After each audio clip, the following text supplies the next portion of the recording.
Hey, 94.7 FM family. Welcome back to another episode of Dr. In the Chatroom. I am half of your host, Dr. Nicole West, and I have our other half of our beautiful host, Dr. Rhonda Shaw. How are you doing today? Hey, Dr. Nicole, how you doing, ma'am? I'm doing good, minus this heat that keeps, messing up my curls, but I'm doing good. Oh, okay. Well, I hope your curls will be okay. I won't take this heat over cold. I will not. But it is good to see you again on this Saturday. Thank you guys for joining us again. We are so grateful for you to come back and chat with us every Saturday at 2 p.m.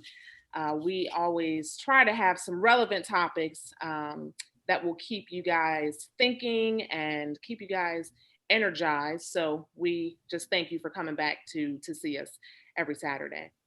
Well, we always start out talking about COVID-19 and the precautions. So, Rhonda, do you want to do the honors on that part? Just stay safe, folks. We're not totally out of the woods. Stay safe.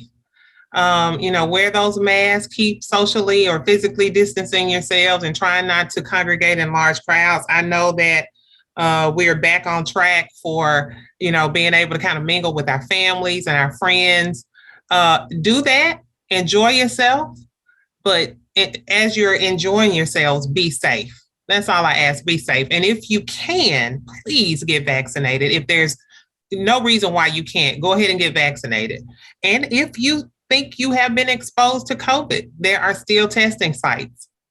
Get tested and make sure that you don't expose others, because we want to see all of you when we are fully on the other side of this pandemic.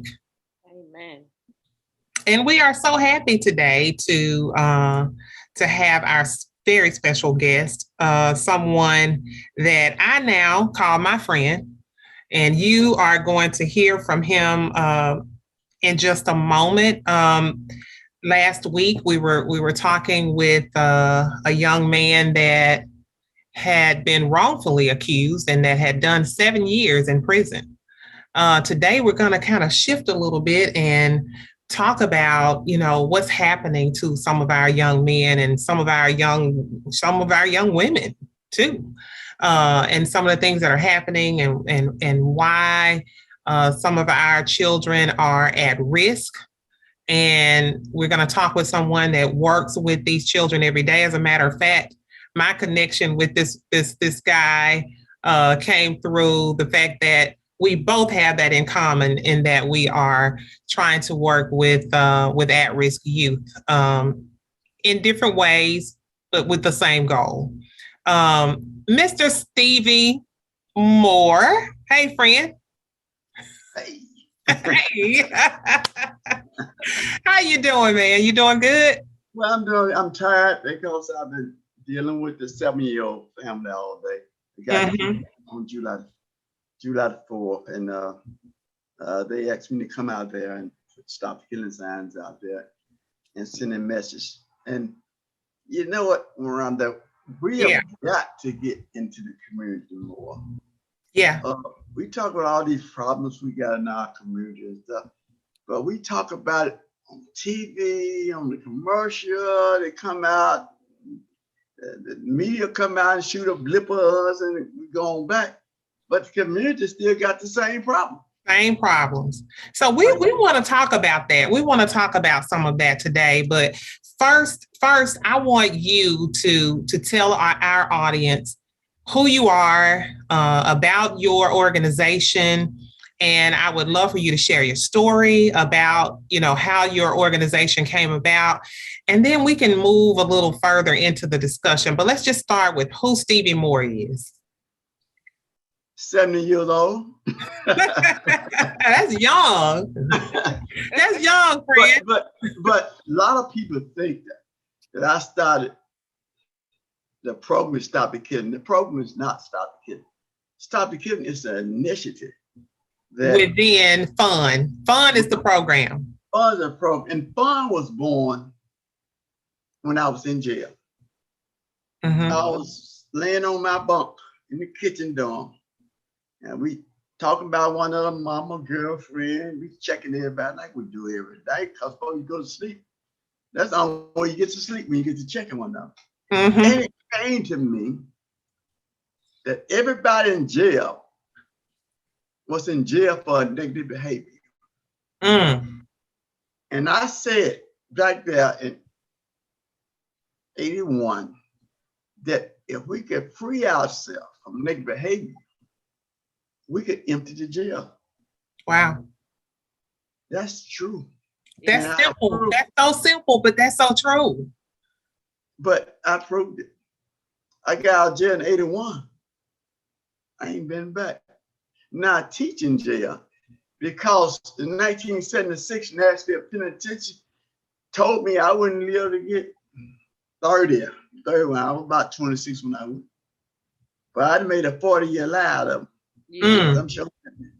Yeah. So what I teach in jail is that because our upbringing, just one of the biggest mistakes I see we make as a community, we don't know their story.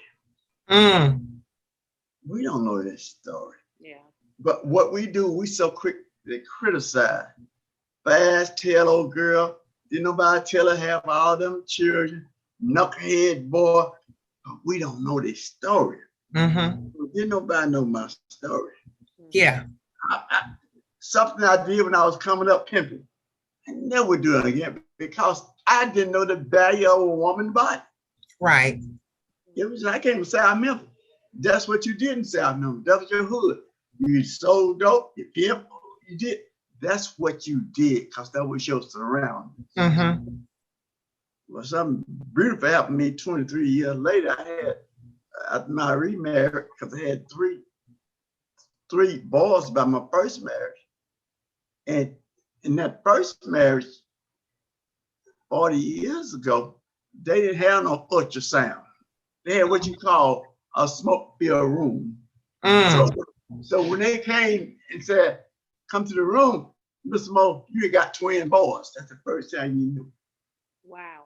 But on my second marriage, which was in 91, I had a girl. And they did an ultrasound test and they showed me the stomach and all that stuff. And I don't know, make long story short, that when they got ready to, she got ready to have a baby, they called me and I'm talking about, you can be in here. And y'all might not believe this, but when I saw my wife having a baby, I said, oh my God, I never can use that again. Right. That baby coming out there. Right. I can't do nothing with that no more. Okay. The whole head come out there. And I'm saying, oh my God, it is ever going to be able to use again? And they added misery.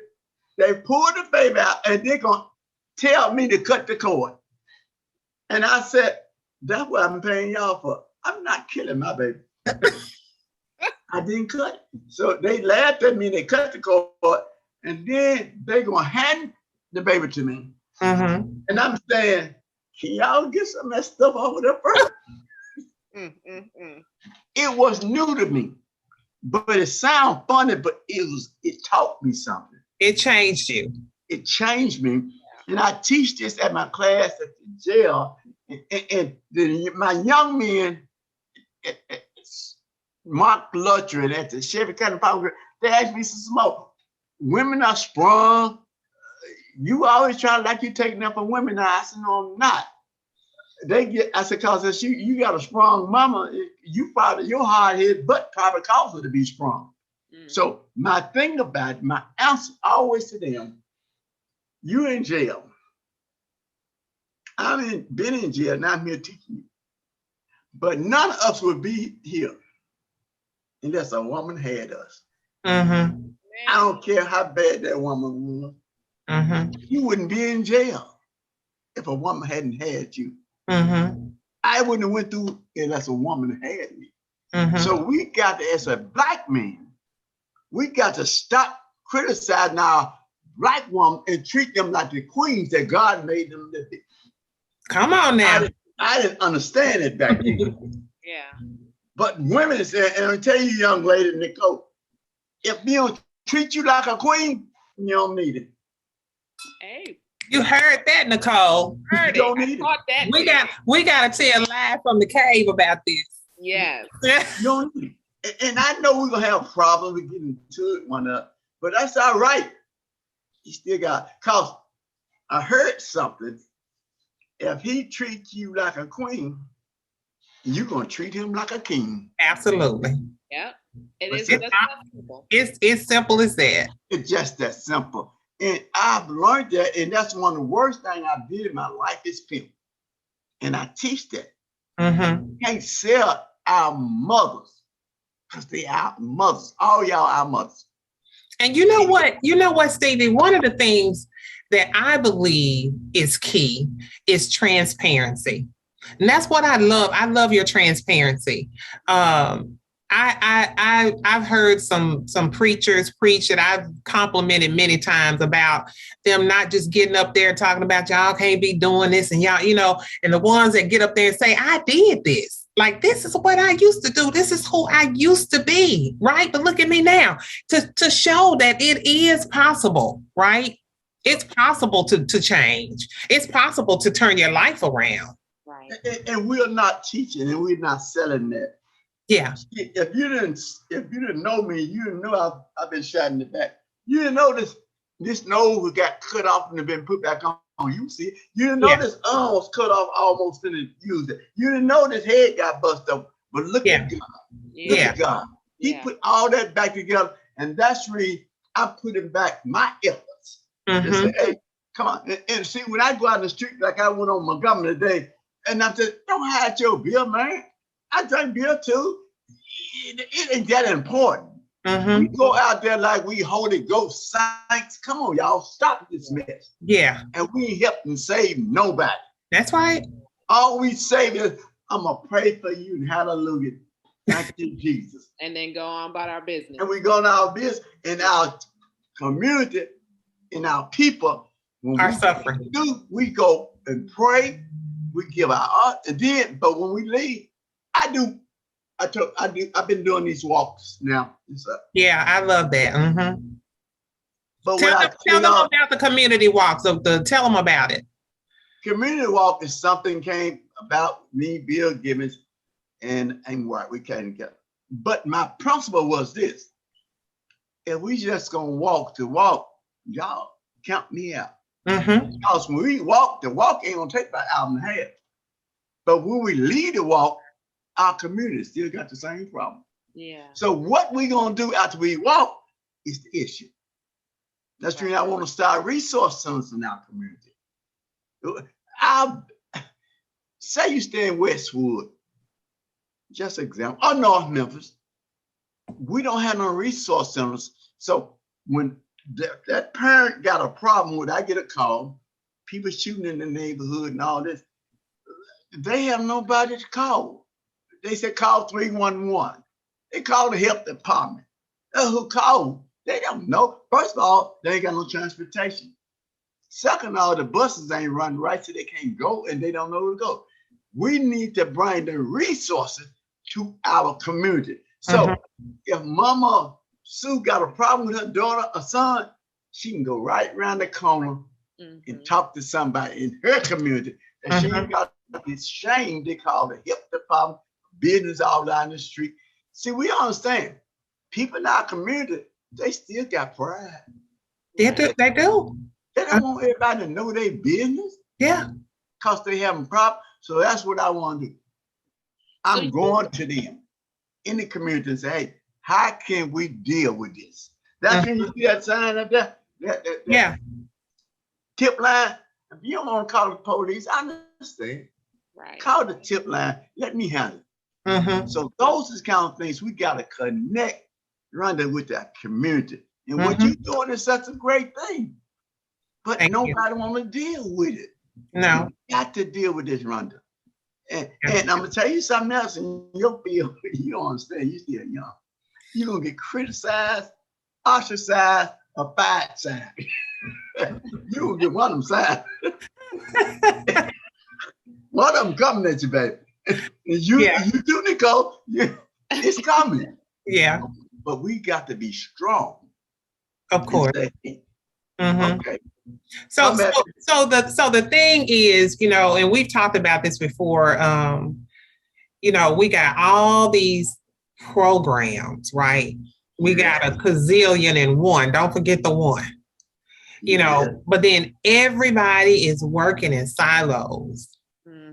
Everybody's you know, this person or this unit over here is worried about who getting this money and is worried about. If we have a common goal, right? If we attach ourselves to the mission and the goal of saving our communities and saving our children, right? I think things would be so much better. But how do we get there? How do we get there where we get people on the same wavelength, so to speak, to say, we in this together, you know, we pooling our resources. I don't care if you got $2 million and I got $30. We pooling it and we coming together to make this thing work. And you're absolutely correct. That's why anybody called me to come in, I'm going John with. Mount Vernon, we had a march. Reverend Watkins called me down in Mount Vernon. I'm going. I didn't say why, what. You know, same goal. Walking against violence, walking against gun violence. And we are so bit off of our program is the best program. I'm going to tell you something. Stop Killing can't be the best program because if Stop the Killing had all the answers, I'd have stopped the killing 18 years ago. My son died 18 years ago, but they stopped still killing. So I'm always open and welcome. Come on, y'all. Let's go. I don't have all the answers. Right. We come together and put our answers together. We are too competitive. This is my point, and somebody gonna say something about that. That's right. Our churches are too competitive. We got so many denominations and they don't work together. We got to stop this madness because it's not working. Right. Not working. Now, if you think I'm lying, you pulled up the statistics. My son been dead 18 years ago. And I'm frustrated because I don't have the answers. Since 18 years ago, I ain't got the paper right in front of me now. We had 20, since my son is 25 plus 100 homicides. Out of that 25 homicides, 21 point something, 88% have been African American. 8.9% of them have been children under 18 years old. Wow. So how can anybody claim victory when the numbers I keep going wrong? You know, you were talking about the little girl, the one that you were just there, you know, with the family and everything. And, you know, she was just caught in the crossfire. She was sitting in her yard. In the crossfire. I mean, like, and you were saying that many of these killings are just that. That ain't even the person they were aiming to kill. Right. And I want y'all keep this in your mind with that statement. Bullet don't dodge our babies. No, they don't. And on that note, we're going to go to break.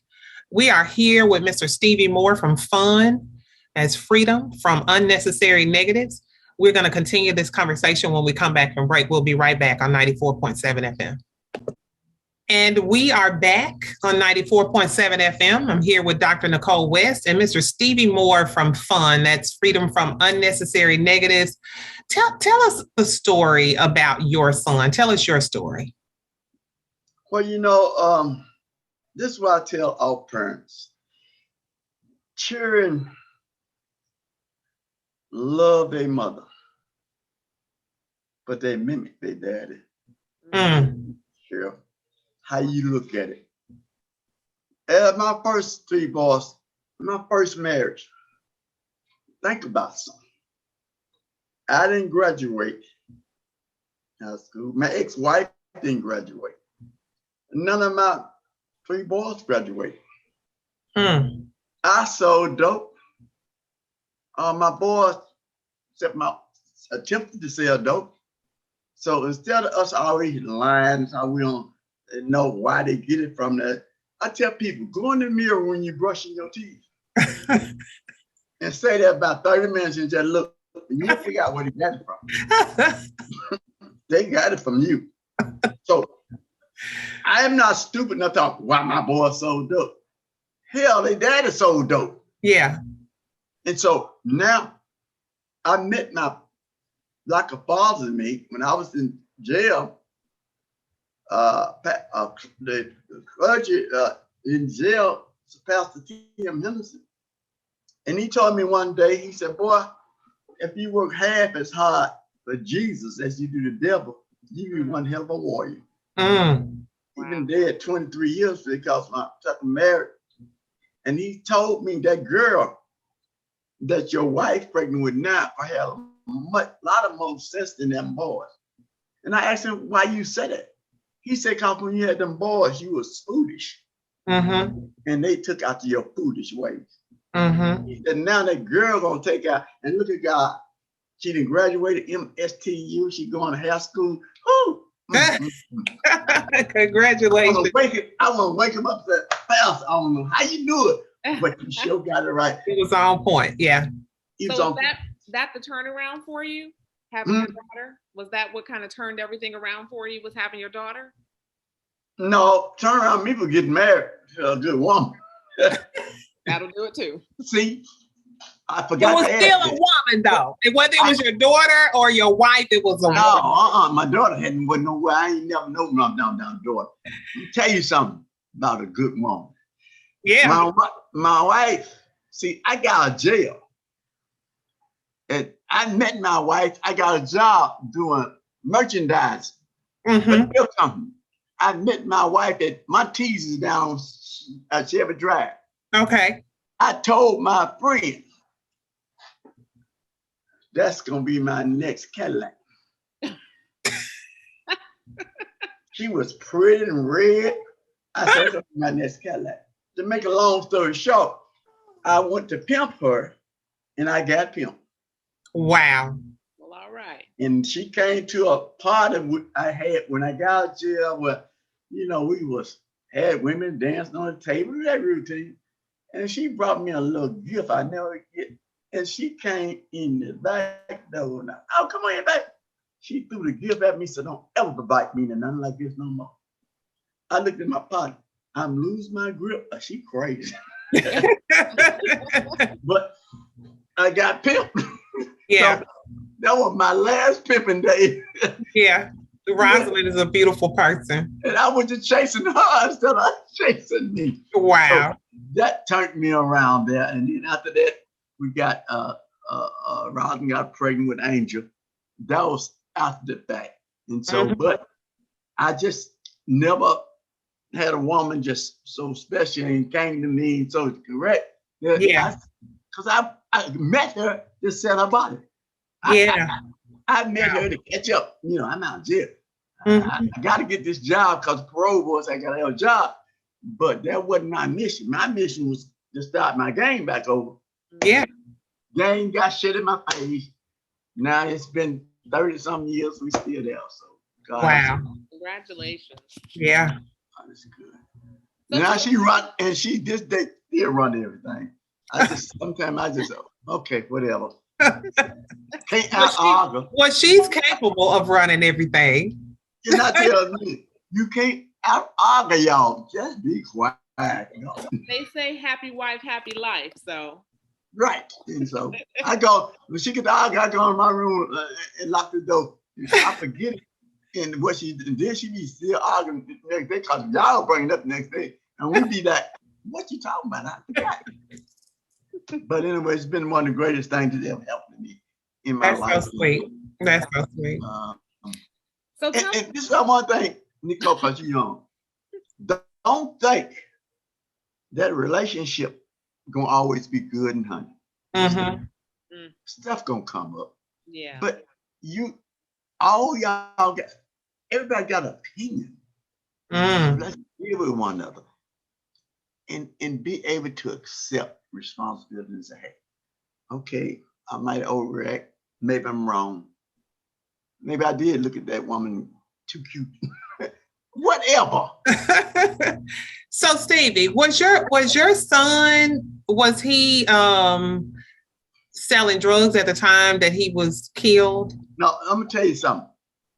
And I hate to say this, but my son came back Memorial Day and he kissed me on the forehead. In my son, they do it to this day. Mm-hmm. They all kiss me on the forehead. That's something. They're gonna hug me and kiss me. Mm-hmm. They're 50 years old, they still do the same thing.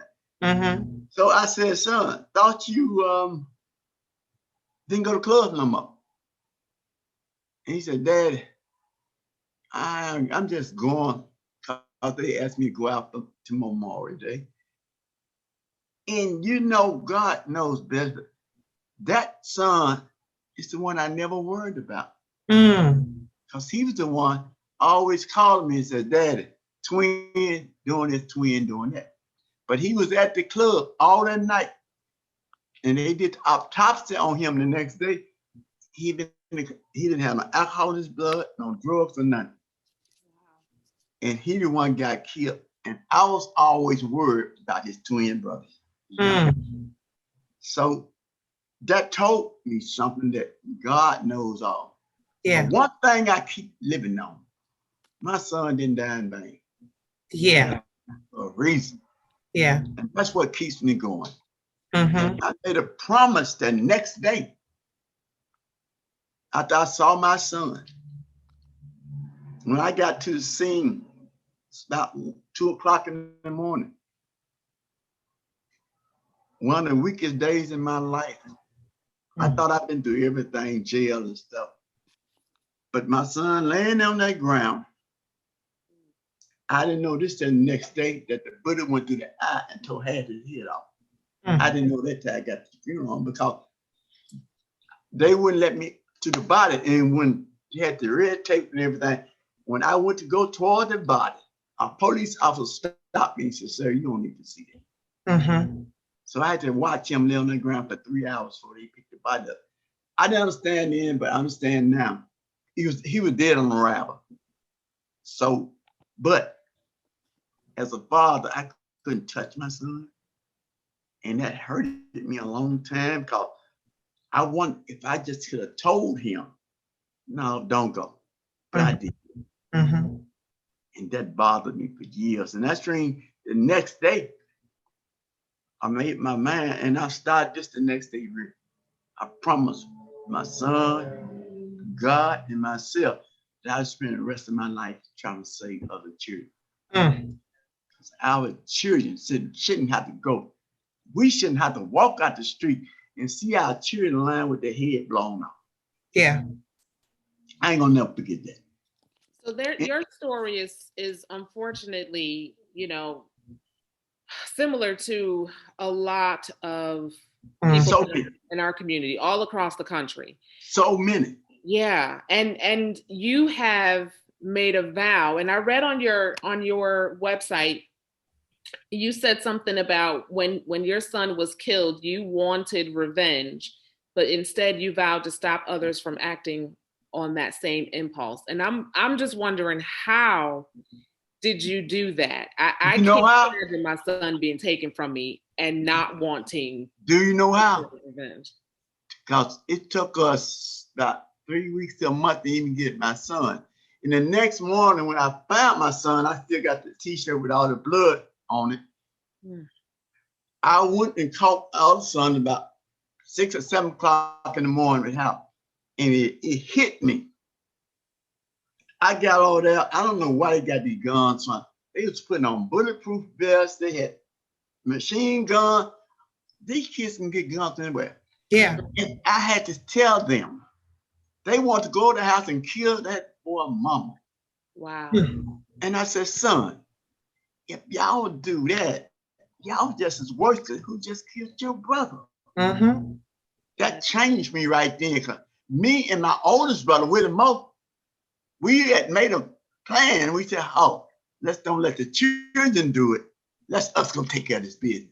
When I got out there and saw them what they was doing, it hit me. That mother had nothing to do with this. Yeah. So why we gonna kill her? And that's what I think we are missing when all these tragedies happen. Revenge for revenge. Mm-hmm. You get mine, I'm gonna kill yours. Mm-hmm. And what I do is stop. Right. You don't stop.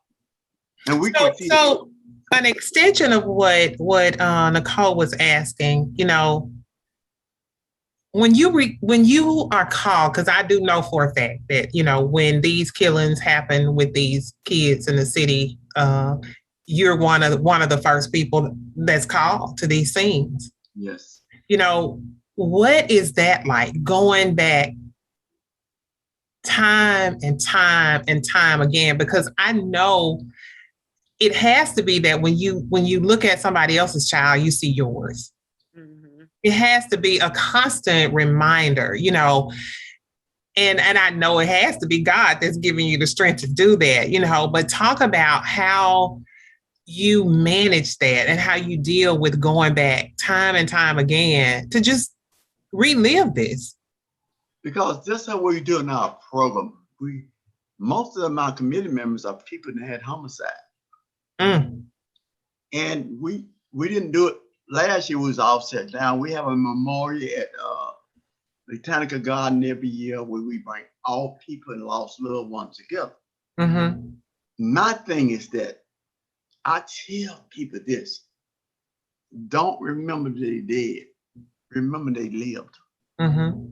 See, I can remember when my sons, because they was basketball players, so I was at every game. You know, before I remarried, I got custody of my boys. I raised them for 8 years by myself. Okay. So I was right there. So I had to focus on our life together instead of that he died. And that's what I teach right now. Because if we sit down, it's going to take control over us. Mm-hmm. We're going to sit down. And what keeps me driven is to say, son, dad is still working. Mm. And then when I remember the fact that when they got 15, 16, and I couldn't beat them play basketball no more, I used to lie and said, man, I'm letting y'all do with that stuff, you know. So I remember the good times. So when we have our memorial series, I tell people, and I make them get up and recite, come on, talk to me about your child that got killed. Mm. But tell me what you like. Tell me what's going to make you smile about your child. Yeah, they gone, but God left that baby here with you for so many years for a reason. Mm-hmm. And God didn't let that baby leave for nothing. So if we can get that point and we can spread that message that, yes, we lost our child, but my goal is to keep the other parent from having to relive what I have relived. Mm-hmm. And that's what keeps me going. Where I've been today with the 7-year-old, I had to tell it and hug this little 24-year-old and say, baby, it's all right. It's all right. It's hurting right now. But come on with me so you can tell another 24-year-old mm-hmm. what to do. Mm-hmm. And that's what we're missing at. We got that. And so many people got programs, and I'm not know about it. But we got to go in the street where they at. Mm. And we talking about, we're going to have some classes, and we got to, I told Pastor Walker, the hood ain't coming to the church. Church got to go to the hood. Yes. Mm-hmm. Church got to go to the hood. Because they don't understand it. That's when I go to the hood. Now, when I go, I'm not crazy. I look up there every time I get to the hood. God, you sent me now. you got me now. I asked for protection before I walk out because I already see the Glock. I already see the AK. But I walk in any neighborhood, it's like the day of the over 3 hours. These guys walk and say, Mr. Moore, ain't nobody gonna touch you. Thank you. And they call me Pop. I said, thank you. They expect you. Hey, you got Pop? Good. I ain't got no hair no more. Get Pop. So, but we got to communicate with them, but we got to go and communicate with them. It's just like in jail. When I started my classes in jail, and you couldn't have about 15 people in your class at Shelby County Department of Correction. It was about 10 years ago when I first started. So my class grew to about 50 and they didn't have me. But you know what? I used to teach some of my political buddies. They come out there and have these splash shows on it. What's me? Hell, you got a guy been locked up 15 years and you come out there and telling him how to get some credit when he get out. Man, he don't have nowhere to live. You telling him about, oh Lord, forgive me. It's y'all audience, listen, audience, y'all give me a pass today. This man is tickling me. You got to go get practical. You know what I tell him? You stay locked up, you lost your woman.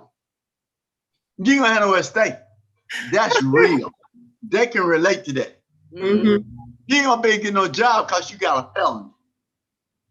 That's why I got a felony program to get jobs, because I knew when I got out, I couldn't get no job. Yeah. Felony is anything punishable by a year or more. Some people ain't never been in jail got a felony because they get it to a year. Yeah. But it's a life sentence. Oh, now that's where I want us to go next. That life sentence, right? When you get that felony, that life sentence, and I want you to talk about. You and I have had some little sidebar conversations about, this economical thing too. With with the system, and I want us to talk about that. Let's talk more. Let's take another break, and we're going to talk a little more when we come back. We'll be right back on 94.7 FM. Stay with us. Welcome back, 94.7 FM family. We are here with Mr. Stevie Moore. He has been telling us about his program, FFUN, and giving us cracking up. He did have us cracking up. But he's giving us some relationship advice. He's giving us some advice about, how to stay safe, how to have respect on your name in these streets. And so the last thing that we were talking about before we went to break was you had mentioned the life sentence.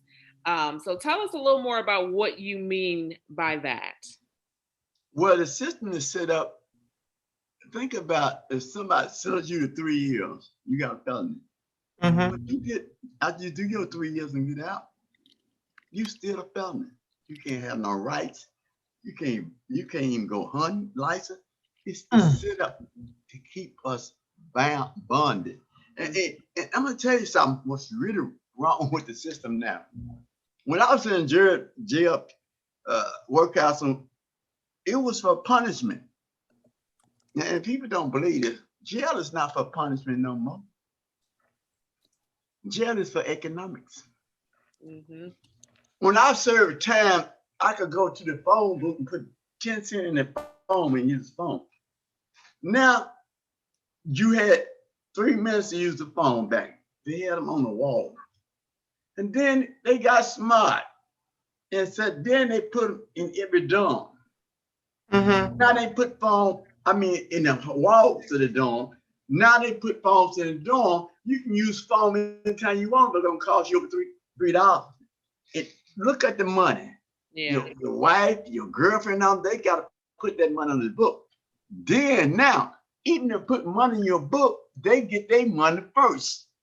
They take their $5. You go out there and put they charge you to put money on the books. They charge you to put money on the book. Now let's go to public.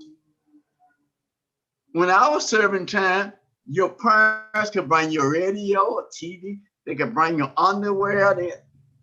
They can't bring you nothing in the jail now. They sell everything. It's about economics. Now they did something that people want at Shelby County Department of Correction. If you don't want to work or you don't do nothing, you ain't got to do it. You live and talk and bull all week. They don't care, because 2 things you're going to find in the jail they don't stop. You can do whatever you want. They put you in hole for messing up, fighting, whatever. But they're gonna let you go to commissary, and they're gonna let you use that phone. It's the money they making. They are making money. Wow. And everybody holler about Black Lives Matter. Okay, economic lives matter. And we fighting this fight, but when we get through hollering fighting about Black Lives Matter, we go make all our noise. How much money you got in the end? How much money you got, and when we gonna stop killing one another? It's just simple, y'all. We don't deal with it. We don't deal with what's really going on. The powers that be, they understand what's going on. Yeah. You know what, Stevie? I worry about, my son. I hope my children listening. I have a son and a daughter. My daughter, the one likes to party. She the one like to get out and do, and not in a bad way, but I'm saying she's that one that's really social, the social butterfly. Mine too. But my son is really the type that he can take or leave people. He don't have to be around no people and he'll be just fine. He just kind of a loner kind of, But I worry about him so much just because he's a Black he's an African-American male in this society. I'm telling you, I don't know. Some nights I go to bed and I'm like just almost, I feel like I'm in, pleading with God about my son. Nothing in particular going on. Just thinking about the fact that I have a Black son, right? Other times I kind of just smooth sailing, not thinking about it as much. But when the world gets a little tense and certain things be going on in the world, I get really uptight about my son and the other young men in my family. And, I just wonder, will things ever be different? And you should, but we got to understand something. At least what God and bless you with to have a mother. See, at least you worrying about your son is good, because now we don't have parents that worrying about these sons. That's true. We got the children in the system, the parents in the system, everybody in the system. It's a Glock on the table, it's a Glock in the bedroom, and we have accepted how children react. You take up a boo-boo and poo-poo and them because they're your kinfolk. But when he came into the house with a 64 color inch TV and ain't got no job, yeah, you said, "Oh, okay." Yeah, I like that TV. He didn't buy. You just watching that TV, knowing he didn't buy. He didn't buy, and we accept it, and we don't get upset. We know Boo Boo got this pistol. We know all this because it's our little nephew or niece. We don't say nothing until that bullet have no respect for our children. Then that's the first thing we do. Oh Lord, I know somebody should have saw something. No, you didn't see nothing. When the other kid got killed. Yeah. So I was one day back when Bill Gibbons was direct. When I started this, I said I'd never do it again because a preacher told me I was on TV and I said, "I'm snitching. I'm sorry. I'm snitching." But I went up and a preacher called me and said, "Look, no, that's dangerous. Don't say that no more." I went and looked up in the dictionary what snitching was. Snitching is telling on something to help yourself. So when I'm snitching on you, I'm trying to get out from trouble. So I said back then, I'll never snitch no more. I don't. I'm just gonna tell it on you. Right. If I'm gonna tell it on you, I ain't snitching. I already told you. So don't come around me no dumbness. I'm gonna tell you. That applies to my kids, my son. If you selling your dope, they around me. I'm gonna tell it on you. Telling everything. I'm gonna tell everything. Have you ever encountered any trouble? Being in the streets and working, because you really get out there, in the nitty gritty of it. So have you ever experienced any trouble or are you usually able to build those relationships? And well, yes, I know that part is true because I've seen that with you. Well, yes, I have. And this is so funny part. Over in South Memphis one day, I had on my suit because I was running late. Betty Ison off Tate Street, she have a thing every year function, so I was running late. And as I got there, this tall guy walked up to me and said, "Old school, what the hell you here for?" And before he could get it out, the four guys ran up front. Man, that's Mr. Moore. Get out of his face. I was like, oh, thank you, Jesus. So, if you show them respect, in my word, you'll get respect. Yeah. But if you go in there looking down there because they smoking their dope, I didn't smoke dope before. Yeah. So how am I gonna be that critical now? Yeah. Right. You know, so when we get older, we turn to saints. You know, we ain't never get nothing. Yeah, we holy rolling, holier than that. Hey, we talking about that girl and screw. Hey, I ain't going there, but anyway. Thank you. Thank you. We done did it. I've been rotten and tore up. So yeah. I don't come out here look at that guy. I come out here and say, man, what can we do? Yeah. What's the problem y'all got? Somebody told me today on which I'm gonna try to deal with. They said, Mr. Moore, we need some speed bumps on Montgomery. He's driving down here like crazy. He said he got the speed bumps on this other street. They ain't had the problems we have. So now I'm going back to the city and say how we can get some speed bumps. We don't go and hear what they cry is. They got these pistols called that's the way they live. Yeah. And if they ain't got no pistol, their life is in danger. So if I can go and talk and say, okay, we got pistols, but we ain't gotta use them foolishly. Because I so bad again, bullets don't dodge our babies. And with the new law, the new gun laws, I just wrote a letter to the president, and I'm keep saying, and I said, hey, I saw some folks took this thing from me, but I hear so many people say it because I started telling this, it's gonna be like Wild Wild West. I'm sorry. Yeah. If this law don't change, and I'm asking our ministers, our religious leaders, come on, y'all. We cannot accept this. Yeah. We cannot accept it. They already had guns. Now, did you sit on TV today where this fool went to eat and left his gun in the restaurant? Oh goodness. That speaks for itself. Earlier, before we started the show, you were talking to me about all the things you had been through and how far you've come and the amount of people that are on your board, government people and important authorities. Can you just go back to that a little bit? Because I really want people to understand that it doesn't matter where you come from, how you grew up, what you've been through, how many charges you had, how long you've been in jail. Yeah. You are a living testament to at any point you can turn your life around and it's never too late. And that you can do great things. Yeah. So we hadn't covered that. And I just think that that's really important for people. Yeah. I would never thought that with my record and my background, that matter of fact, I'm gonna send y'all a clip after this. Director Rollins is my board director, and I went to Director Rollins and asked him, said, I want some law enforcement on my board, and he turned around and said, me, and I was like, for real? And he said, man, I admire you.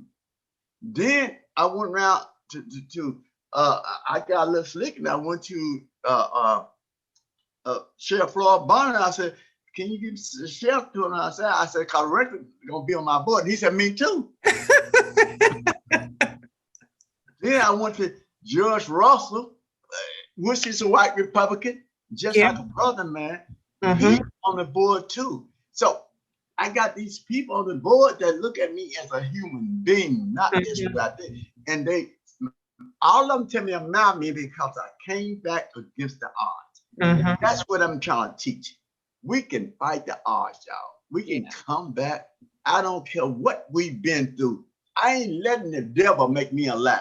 You tried to get me, but I told you devil is a lie. Yeah. God got me.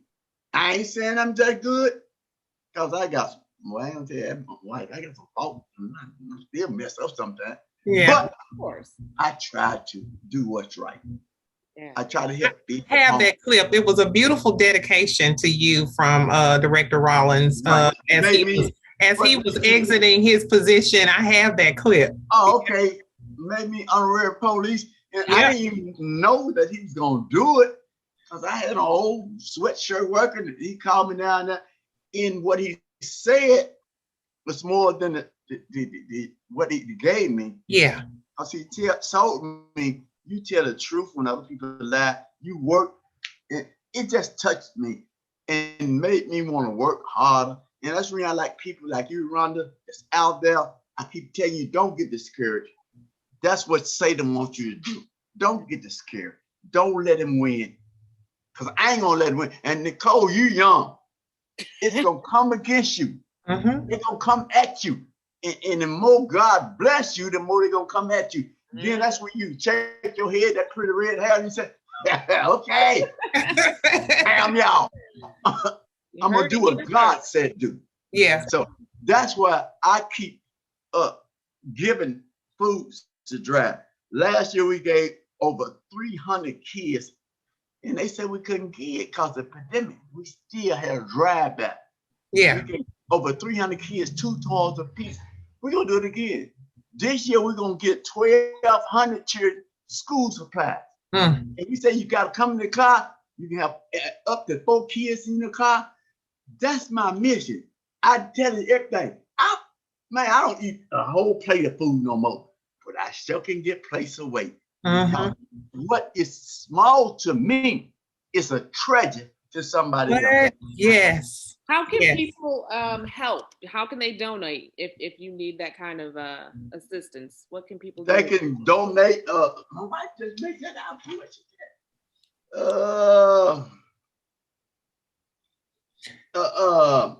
Something on your website about it?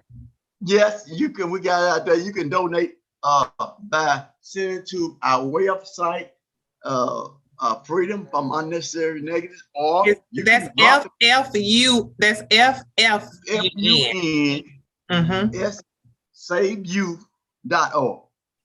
Or you can just drop a check by here at 3214 South 3rd Street. Yeah. I'll put it in the mail. I'll come back. You got about a handful of note paper you had at home you use. Somebody need that. And we've had it in our closet for 3 years. Yeah. Get it out your closet. Bring it to me and let me give it to some of these children. I'm going to remember that. I deal with young people that's 25, 30-year-old, got 7 children. It's not my job to criticize them. My job is to be that uncle, be that daddy, or be that brother that they didn't have, because they missed that. That's when they're doing what they're doing. And if we don't stop the generation curse, the next generation is going to have 6, 7 children too, because they got no big.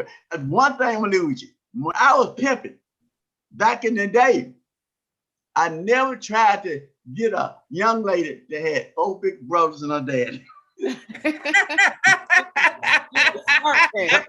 That's off limit. I went to the single parent that girl, that mother, that's gonna accept me because she needs somebody. She needed somebody, and she the little stuff I was getting her, the mother needed as well as the daughter. So get that stuff out y'all closet, man. Y'all got some stuff in there. Tablets, pencil. Bring it down here. 3214 South 3rd Street. Drop it off. We're gonna be August the 14th. We're gonna have it. You got to August 11th to bring this stuff so we can bag it up. Bring this stuff on down here. Let's show our young people and out that we love them and we care. Only thing I'm trying to say, we got to show love. More than hate. And I love all y'all. I love you, Rhonda. I just met you, Nicole, and I love you too. I love your hair. Thank you.